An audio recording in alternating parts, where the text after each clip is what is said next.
All right, I am refuting my opponent's statement, which is guns should be controlled but not restricted to the police and military, which is the argument that is flawed in relation to the claims he makes.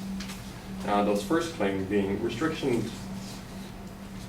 gun use and police and military will only hurt citizens. Second claim being people with serious mental illness shouldn't own guns due to their instability. And that third claim would be black market guns need to be restricted to prevent the bypassing of gun laws by criminals. So, in response to the first claim, the quote, responsible gun owners who buy weapons legally aren't committing gun crimes. That's the 2009 quote, which is not relevant to the main claim, restricting gun control used by my advocate. The gun owners who abide by the law may still pose a danger with accidental discharge of their firearm. Now, a study by the United States Center for Disease Control reported that in 2013, there were 506 deaths from accidental firearm discharge.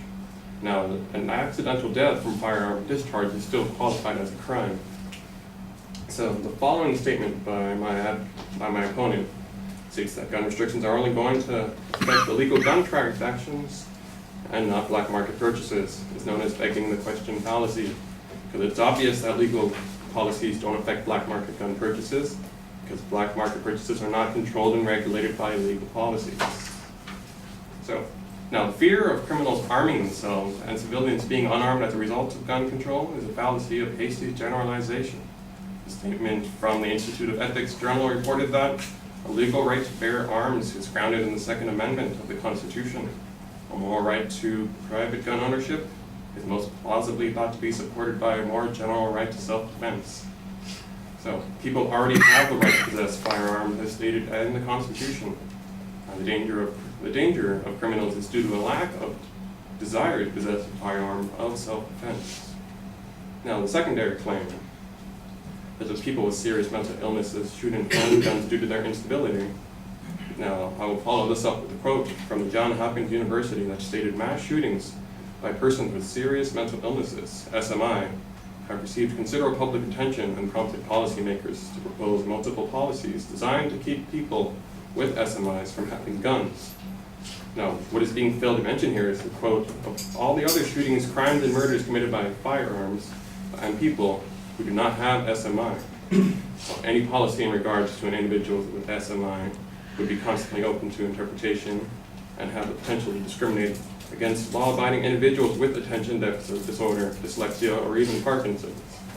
Anyone without an SMI can still rob a bank, commit murder, or conduct mass shootings.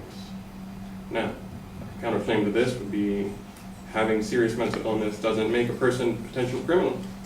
However, while a very small number of people with SMIs have committed shootings, that group as a whole should not be held accountable for the actions of a few individuals. Now, in response to the third claim, that being black market guns need to be restricted to prevent the bypassing of gun laws by criminals. So, the first statement in regards to that is the following statement by my opponent. Weapons being sold illegally to criminals through the black market are thereby threatening citizens. This is a faulty claim because a weapon is a tool. A tool is no danger to anyone unless used in a dangerous manner. Otherwise, it's harmless as a shoe, a spoon, or a car key. Danger remains in the person who wields that tool. Now, an additional suggestion made to strengthen the national border security in relation to curbing black market sales is a claim of policy, not a claim of fact, and is a policy that may not be effective. Manually searching cargo that enters the United States borders for weapons in relation to a 1998 quote on the Washington Post that is 17 years old. Technology has changed and allows for 3D printing of weapon components within the borders of the United States. Very soon it may not be necessary to import weapons because unmarked firearms can be made in your own backyard and bypass the black market altogether by being made in your own garage. So in conclusion, my opponent's claim of fact speech about gun control contains faulty reasoning and logic. Thank you.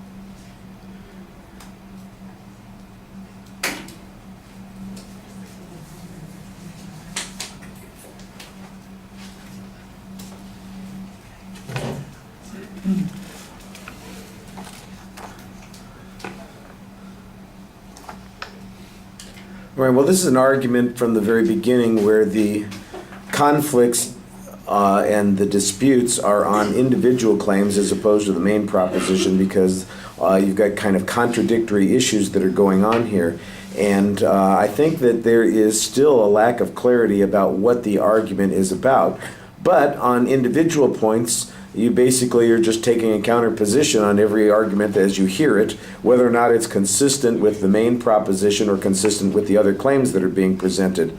The idea that there's some risk even from responsible gun owners. So let me find a risk of what responsible gun owners present, and you've got the accidental deaths, and I'm not exactly sure what that advances, but it is an answer to that particular point. The fear of the criminals arming themselves and the citizens being disarmed, well, that's answered by the Second Amendment. That we don't really have to worry about that because we've got the Second Amendment to protect us. Once again, on an individual point, I think you've found a reasonable answer, but we're kind of having to do this, bit by bit instead of figuring out what the whole inference is and what the declaration is on this particular point. On the mental illness issue, I'm still not clear what it is that anybody on this argument believes. People with severe mental illnesses are potentially dangerous, and putting guns in their hands makes them even more dangerous. I think everybody agrees on that particular point, but it might be discriminatory against people who have some kind of illness, that it might be interpreted as severe mental illness, and we don't want to discriminate against them. Well, that's a potential problem there. And not all people who are severely mental ill are criminals, and so we shouldn't be stereotyping them. I just think you're kind of pressing here, trying to find some conflict where I'm not sure there's any conflict. I think I'd kind of shrug my shoulders and say, okay, I think everybody can agree people who are severely mentally disturbed should not be armed. It's a good idea that schizophrenics on the street are not carrying Uzis, and that somebody who is delusional shouldn't have a Glock in their back pocket as they're walking around. So where's the controversy on this? Why are we arguing about this? What does this mean? Now the question is there a policy that would work to address this issue? I think there's a good argument that says we don't really have a policy that would work on this. It's not possible to distinguish people this way. We can't really control this. It's an unfortunate consequence in a free society that we've basically decided to treat severely mentally ill people as if they've got a right to be insane, as opposed to they need to be, treated, forcefully. And so if we've made that decision, then we have to live with the other consequences on it. Like I said, it just seems to me like you're looking for the conflict on individual points, and we still are not getting, why are we arguing about this?